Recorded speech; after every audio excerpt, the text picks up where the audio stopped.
જય શ્રીમન નારાયણ. રામાનુજદાસ શ્રીમાન ગટ્ટુ વેણુગોપાલ સ્વામી દ્વારા વર્ણન કરેલ શ્રીમદ ભગવદ્ ગીતાનું ગુજરાતી ભાષાંતર હું આપને કહી રહી છું. અધ્યાય 15 પુરુષોત્તમ પ્રાપ્તિ યોગ. શ્લોક 17.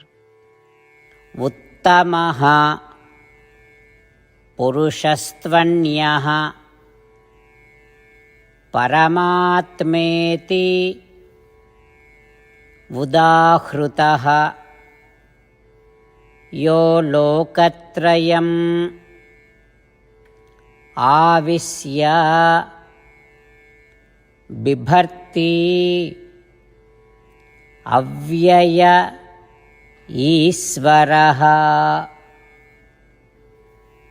ઓમ. ગીતાચાર્ય શ્રી કૃષ્ણ પરમાત્મા અર્જુન સાથે આપણને બધાને પુરુષોત્તમ પ્રાપ્તિ યોગ શીખવી રહ્યા છે. પરમાત્મા કહે છે, અર્જુન, જીવોના 2 વર્ગો ઉપરાંત પરમાત્માનો મહિમા બધા વેદોમાં જણાવાયેલો છે. તે પરમાત્મા અપરિવર્તનશીલ છે, ક્યારેય નાશ પામતો નથી. તે નાશવંત, અવિનાશી અને જડ પ્રકૃતિ એવા 3 જગતના આધાર સ્વરૂપે સ્થિત છે. સર્વ જીવો પરમાત્મા દ્વારા પોષાય છે. આ પ્રમાણે શ્રી કૃષ્ણ પરમાત્મા આપણને બધાને પરમ સ્વરૂપ પરમાત્માનો પરિચય કરાવે છે. તેઓ એ પણ સ્પષ્ટતા કરી રહ્યા છે કે પરમાત્મા સર્વે પ્રકારના આત્માઓ અને જડ પ્રકૃતિ સહિત બધા જ જીવોથી ભિન્ન છે. આ ઉપરાંત શ્રી કૃષ્ણ પરમાત્મા સ્વયંનો સર્વોચ્ચ પરમાત્મા સ્વરૂપે પરિચય આપવા જઈ રહ્યા છે. આમ પરમાત્મા એ ત્રીજી વાસ્તવિકતા છે જે આપણાથી અર્થાત સર્વે પ્રકારના આત્માઓ અને જડ પ્રકૃતિથી ભિન્ન છે તે સમજીએ. શ્રી કૃષ્ણ પરમાત્માનું શરણ લઈ શ્રીમન નારાયણની પ્રાપ્તિને આપણા જીવનનું લક્ષ્ય બનાવતા ચાલો આપણે બધા શ્રી કૃષ્ણ પરમાત્માના શબ્દોનું આ શ્લોક સ્વરૂપે પુનરાવર્તન કરીએ. ઉત્તમઃ પુરુષસ્ત્વન્યઃ પરમાત્મેતિ ઉદાહૃતઃ યો લોકત્રયમાવિશ્ય બિભર્તિ અવ્યય ઈશ્વરઃ. શ્રી કૃષ્ણ પરમાત્માએ આખી ભગવદ્ ગીતાનો સાર અધ્યાય 18ના શ્લોક 65 થી 70માં 8 ઉપદેશ દ્વારા કહ્યો છે. શ્રી કૃષ્ણ કહે છે, જે મારા આ 8 ઉપદેશ અનુસરે છે તે મને પ્રિય છે. એ સર્વે ભક્તોનું હું બધી જ રીતે રક્ષણ કરીશ.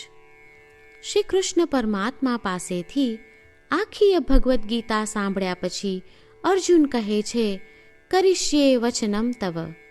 એટલે કૃષ્ણ, હું તમારી આજ્ઞાનું પાલન કરીશ, તમે કહો છો એમ કરીશ. અને આથી જ શ્રી કૃષ્ણએ દરેક પ્રકારના યશ અને વિજય અર્જુનને આપ્યા છે. તો ચાલો આપણે પણ પરમાત્માને 8 વાતો પાળવાનું વચન આપીએ. પરમાત્માને આપેલા વચનથી મોટી કોઈ પૂજા, તપ કે યજ્ઞ નથી. 8 પ્રતિજ્ઞાઓ જે આપણે લેવી જોઈએ તે હું હવે કહું છું. આપ સૌ પણ એનો મન અને હૃદયથી વિચાર કરો.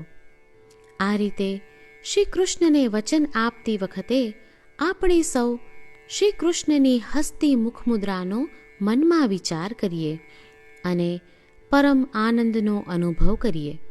જય શ્રીમન નારાયણ. આપણા 8 વચનો આ પ્રમાણે છે.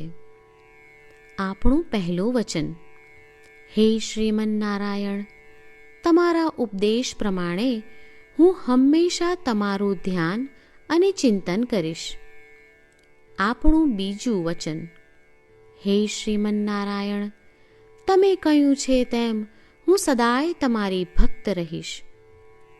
આપણું ત્રીજું વચન, હે શ્રીમન નારાયણ, હું મારા કર્મો તમને સંતોષ થાય તેમ અને તમારી સેવા માટે કરીશ. આપણું ચોથું વચન, હે શ્રીમન નારાયણ, તમે અનુસરવા કહ્યું છે તેમ મને પૂર્ણ શ્રદ્ધા છે કે હું તમારી છું. હું સદાય મારા હાથ જોડી તમને નમસ્કાર કરીશ, તમારી ભક્તિ કરીશ. આપણું 5મું વચન.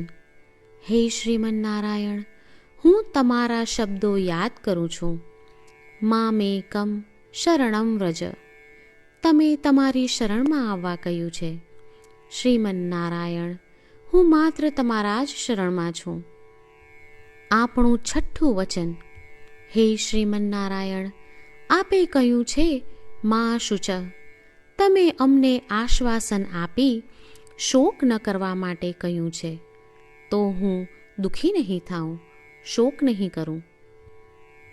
આપણું 7મું વચન. હે શ્રીમન્નારાયણ, અમારા કલ્યાણ અર્થે આપે શ્રીમદ્ ભગવદ્ ગીતા રૂપી આશીર્વાદ આપી અમારા સૌ પર કૃપા કરી છે, તો હું દરરોજ ઓછામાં ઓછો 1 શ્લોક વાંચીશ અથવા સાંભળીશ એવો સંકલ્પ લઉં છું. આપણું 8મું વચન. હે શ્રીમન્નારાયણ, હું ગીતાના દૈવી શબ્દો એ ભક્તો સુધી પહોંચાડવાનો પ્રયત્ન કરીશ જેઓ ગીતાથી અજાણ છે. હે શ્રીમન્નારાયણ, તમે કહ્યું છે તેમ કરીશ, તમે કહ્યું છે એમ વર્તીશ અને તમારા માટે જ કર્મ કરીશ. શ્રીમન્નારાયણને આપેલું વચન કે દરરોજ તમે કહ્યું છે એમ કરીશું, એ જ એક મહાન પૂજા છે. તો ચાલો આપણે સૌ દ્રઢ શ્રદ્ધા સાથે પ્રભુ પાસે એક સંકલ્પ લઈએ. શ્રીમન્નારાયણ, કરીશ્યે વચનમ તવ. શ્રીમન્નારાયણ, હું તમારી આજ્ઞાનું પાલન કરીશ. સર્વમ શ્રી કૃષ્ણાર્પણમસ્તુ. જય શ્રીમન્નારાયણ. ઉત્તમઃ પુરુષસ્ત્વન્યઃ પરમાત્મેતિ ઉદાહૃતઃ યો લોકત્રયં આવિશ્ય બિભર્તી અવ્યય ઈશ્વરઃ. ઓમ. ઉત્તમઃ પુરુષસ્ત્વન્યઃ પરમાત્મેતિ ઉદાહૃતઃ યો લોકત્રયમાવિશ્ય બિભર્તી અવ્યય ઈશ્વરઃ. જય શ્રીમન્નારાયણ. તમામ ભક્તોને ખાસ વિનંતી. આપણા જીવનની દરેક બાબતોમાં આપણે તાત્કાલિક અને અસરકારક પરિણામો ઈચ્છીએ છીએ. આ પ્રાપ્ત કરવા માટે ચાલો દરરોજ 1 મિનિટ ફાળવીએ અને નારાયણાસ્ત્રમ વાંચીએ. નારાયણાસ્ત્રમ મેળવવા માટે તેની વેબસાઇટ જે www.narayanaastram.org છે તેના પર જાઓ અને રજિસ્ટ્રેશનમાં તમારું નામ અને ઈમેલ આપો. તમે આપેલા ઈમેલ પર તમને નારાયણાસ્ત્રમ PDF પ્રાપ્ત થશે. PDFમાં રામાયણનો 1 શ્લોક, ગીતાનો 1 શ્લોક અને એક વિષ્ણુ નામ છે. આ 3ને નારાયણાસ્ત્રમ કહેવામાં આવે છે. દરેક વ્યક્તિને આ શ્લોકોનું અલગ અલગ સંયોજન પ્રાપ્ત થાય છે. જ્યારે દરેક વ્યક્તિ 24,000 ભક્તો સાથે તેમના નારાયણાસ્ત્રમને દરરોજ વાંચે છે અથવા સાંભળે છે, ત્યારે સમગ્ર રામાયણનું 1 વાર પારાયણ, શ્રીમદ્ ભગવદ્ ગીતાનું 33 વાર પારાયણ અને વિષ્ણુ સહસ્ત્ર નામનું 24 વાર પારાયણ રોજ પૂર્ણ થાય છે. આ એક અદ્ભુત અને અસાધારણ પરિણામ છે. તેથી તમે અને તમારા પરિવારના સભ્યો તરત જ વેબસાઇટ પર જાઓ અને તમારું નારાયણાસ્ત્રમ મેળવો. જય શ્રીમન્નારાયણ.